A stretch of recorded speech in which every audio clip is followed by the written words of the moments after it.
Welcome everyone, and just a little disclaimer before we get on with the story. This story is a scary one, so if you don't do well with scary stories, then I'd suggest not watching this video.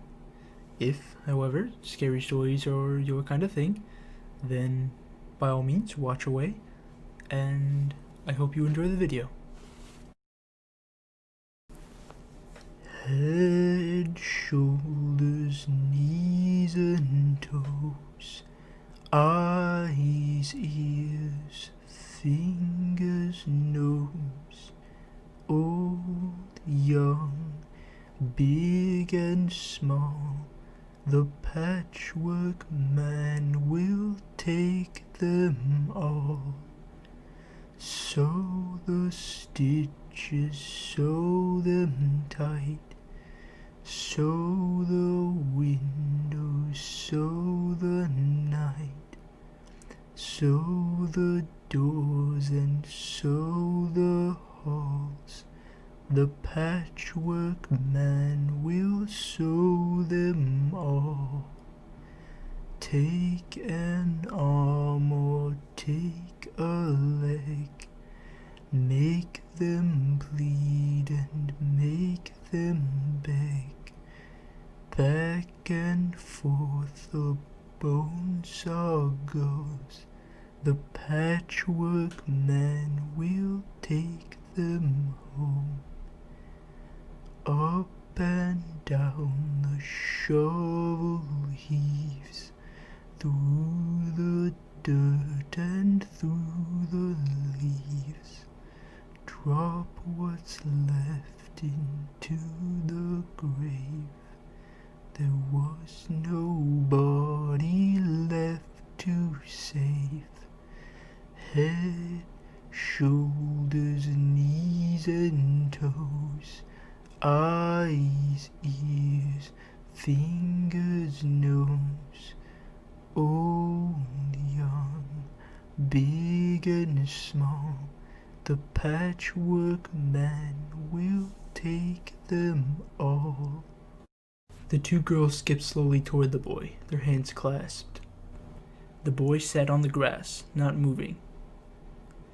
Head, shoulders, knees and toes, eyes, ears, fingers, nose. The boy didn't react, but he refused to look at them. Suddenly the front door opened. "Jane, Monica, stop bullying your little brother." The girls giggled and dispersed, their lack of remorse all too obvious. "But Mama, it's fun," Monica replied. "All we have to do is sing the Patchwork Man and he gets scared. He won't even look at us." Mama came outside, gently helping her son to his feet and brushing dirt from his clothes. "That's exactly why you shouldn't do it. How would you feel if someone did that to you?" "I wouldn't get scared," Monica said, tilting her head smugly. "Yeah, we're not crybabies like Eric," Jane added. Mama glared at them. They knew that glare, her patented last warning look. To keep going was to cross the point of no return. So they skipped their way inside. Head, shoulders, knees and toes, following them into the house. Eric looked down. "I'm not a crybaby," he said. "I just don't like when they sing the Patchwork Man." Mama smiled sweetly. "The Patchwork Man isn't real, honey." "Yes, he is. Papa told us the story, and I've seen him. He walks around at night. He saw me watching him from my window." Mama silently cursed Papa. What kind of father told their 5-year-old horror stories? That was probably how the girls learned the song as well. "What story did Papa tell you?" she asked as she led him to the house, holding his hand. "He said the Patchwork Man was a doctor. He used to fix people by sewing them together, but he lost his arm. The other doctors wouldn't let him sew people back together with only one arm, so he took one of their arms and sewed it on. But instead of letting him fix people again, they kicked him out, because the arm he had belonged to someone else. So now he hunts people at night and takes their body parts and sews them onto himself, No one knows what he looks like because he's always changing his body parts. If no one knows what he looks like, how do you know you've seen him? Mama closed the front door, latching it. A carriage rolled by, the horse's hoofs and the carriage wheels clopping and clacking across the stones in a discordant symphony. I can see the stitches, Mama, Eric replied. Mama knelt, cupping his face. Eric, honey, it's just a story. The Patchwork Man isn't real. You don't have to be afraid of him. Yes, Mama. She smiled again. Good. She kissed his forehead. Now, dinner needs cooking, so go play while I get it ready, okay? Will Papa be home for dinner tonight? Eric asked, hopefully. Yes, he will, darling. Now, go play. Eric ran off into the house, and Mama headed to the kitchen. She had just put the meatloaf into the oven and was checking the soup when she heard it. Head, shoulders, knees and toes, eyes, ears, fingers, nose. That's enough, girls. Stop singing that morbid song. The song stopped, and Mama resumed cooking. A few minutes later, she heard it again.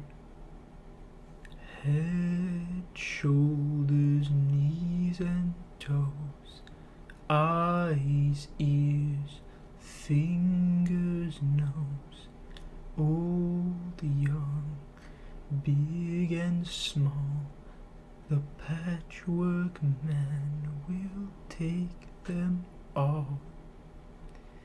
The voice was much too deep to belong to either of her daughters. It was a man's voice, deep and resounding. Who's there? Mama took a pan from the rack, inching toward the doorway. The line repeated over and over.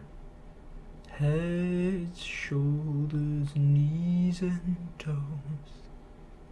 Head, shoulders, knees and toes.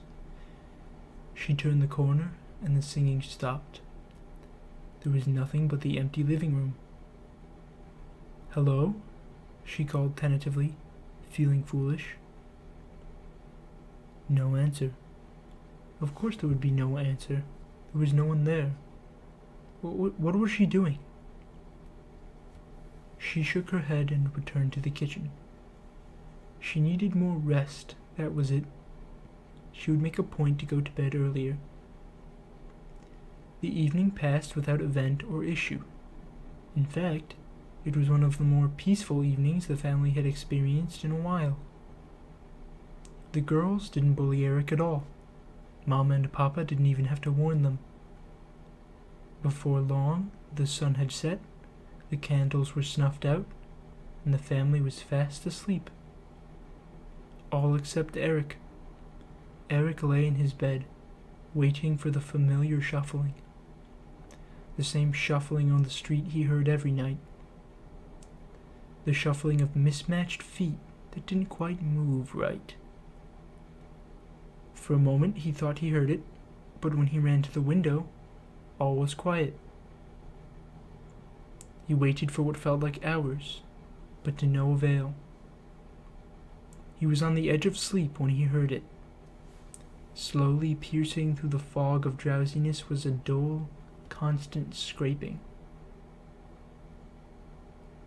It wound its way leisurely up the street until it came to a stop in front of the house. Eric crept to the window, peeking over the sill. He was here. He wore a brown trench coat that went down to his knees, obscuring most of his body from view. His head and face were covered by a thick scarf wrapped around his neck and a hat with the brim pulled low. The only thing uncovered were his feet, although it was too dark to really see them. On previous occasions, he would stand beneath the street lamp, holding still just long enough for Eric to see the telltale stitches before vanishing into the night. Tonight, however, he remained in the shadows, and Eric noticed that this time his clothes were stained with dark splotches. He held something in his hand, and Eric pressed his face to the window, trying to get a better look. His eyes widened and he stumbled back from the window, running toward his parents' room. His door slammed shut, startling him. He tried to open the door, but the knob wouldn't turn. This was impossible. His door didn't have a lock. He ran back to the window.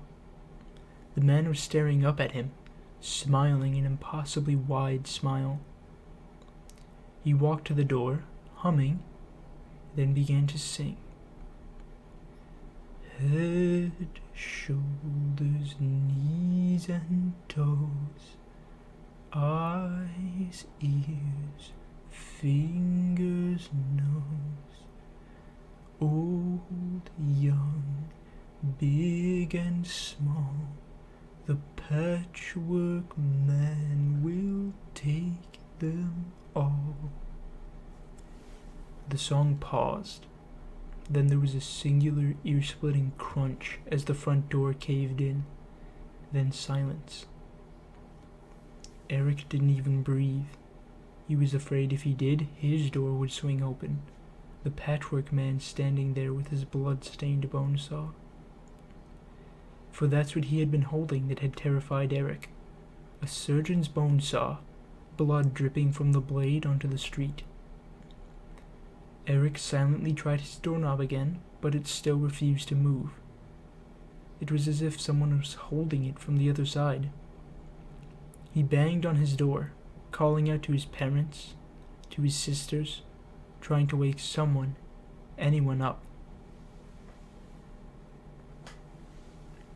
Uneven footsteps shuffled in the house beneath him, and he heard the singing echo unnaturally off the walls.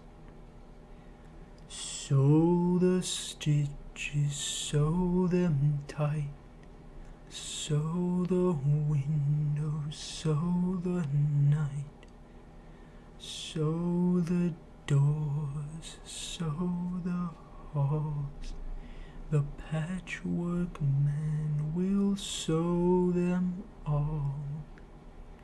It wasn't the banging that woke Mama. It wasn't Eric's shouting either. It was the singing. Sew the stitches, sew them tight, sew the windows, sew the night. It was the same deep, resonating voice she had heard earlier, but this time it carried an overpowering quality to it, dampening all the other sounds. She almost didn't hear Eric calling her. It wasn't until she heard the shuffling that something in her mind clicked. She shook Papa awake. "Do you hear that?" Papa groaned and rubbed his eyes, then paused in confusion. "Is that singing?" He cocked his head. "Is that the Patchwork Man?" "Don't you hear Eric? I think someone's in the house." Papa jumped out of bed, grabbing the metal pipe he kept at the bedpost. The song had begun again now, and they could hear a strange shuffling coming up the stairs. Mama ran down the hall to Eric's room, but the door wouldn't open. She could hear him yelling and banging on the door, but it was stuck. "Eric, I'm here," she said. "The door is stuck, but don't worry, everything will be fine." "Mama, he's here, it's the Patchwork Man." The shuffling reached the top of the stairs. Take an arm or take a leg, make them plead and make them beg. Back and forth the bone saw goes, the Patchwork Man will take them home. Papa was at Eric's door now, too. Monica and Jane were with him, looking terrified. Mama shot a look behind them as Papa tried to break the door open. The hall was twisted and impossibly long. Stitches sprouted from the walls, spiraling toward them. The walls began to drip, then run with blood, pooling across the warped floor. The Patchwork Man stared at them from the other end of this nightmarish expanse, his grotesque smile plastered across his stitched face. He began to slowly shuffle toward them, his feet sloshing through the blood, which was now ankle-deep. Papa hammered at the door harder now, but now his efforts were to get in, not get Eric out. Eric's room had gone from a cage to their only means of escape. Up and down the shovel heaves, through the dirt and through the leaves, drop what's left into the grave. There was nobody left to save. Monica whimpered, and Jane was outright crying. "Mama?" Eric asked from the other side of the door. "What's happening?" "Don't worry, dear," Mama replied. "Papa's almost done. Then we'll all be with you."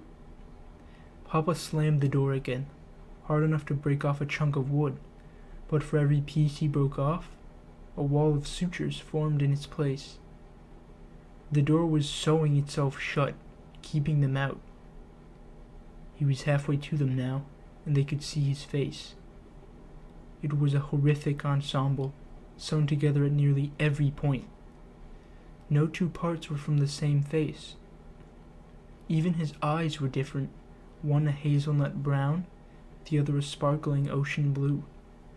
His face seemed mottled, but as he approached, they saw it was the varying skin colors of each segment. His manic, impossibly large smile was because he had sewn 2 sets of lips and 2 sets of teeth together, creating an unnaturally large mouth. This hellish visage laughed at them, a long, stitched tongue hanging from the side. "Mama? Papa? It's going to be fine, Eric," Papa said, abandoning the door and turning toward the man, his pipe raised like a sword. Blood was seeping under the door into Eric's room now. "Mama!" he shouted uncertainly. "Don't worry, darling, we'll find a way in." "What do you mean, you'll find a way? Mama!" Everything was silent. "Papa? Monica? Jane?" The door slowly peeled back, blood spilling into his room. Eric backed away, climbing onto his bed. "Mama?" Mama peeked into the room, stitches running across her face. The Patchwork Man's smile had become her own, and she grinned at him manically, one eye drifting to the side, unfocused. Monica's fingers were stitched to her hands, the tiny fingernails digging into the door. Her arms were abhorrently long, a combination of Papa's large forearms and her own thin upper arms. "Yes, dear?" she asked, her own voice a warped mix of everyone else's. Her mismatched body slowly crawled into the room, her sewn limbs jerking unevenly. "Is something the matter?" Eric screamed and sat up in his bed. The sun shone through the windows, casting its light on the various beds lined up in rows throughout the room. He sighed. "You all right, Eric?" Eric looked over at the other boy, who was, groggily but worriedly, brushing curly blonde hair from his eyes. Eric nodded. "Just a dream." The boy wrapped an encouraging arm around his shoulders. "They'll go away soon," he said. "You've said that every morning for 6 years," Eric said, offering a small smile. "Yeah, like I said, soon. Now, let's get dressed and downstairs before the matron gets cranky with us, eh?" Eric chuckled. He glanced out the window at the world outside the orphanage, watching a carriage roll by. As he walked to the bathroom, his day clothes in hand, he sang softly. "Head, shoulders, knees and toes, eyes, ears, fingers, nose, old and young, big and small, the Patchwork Man will take them all."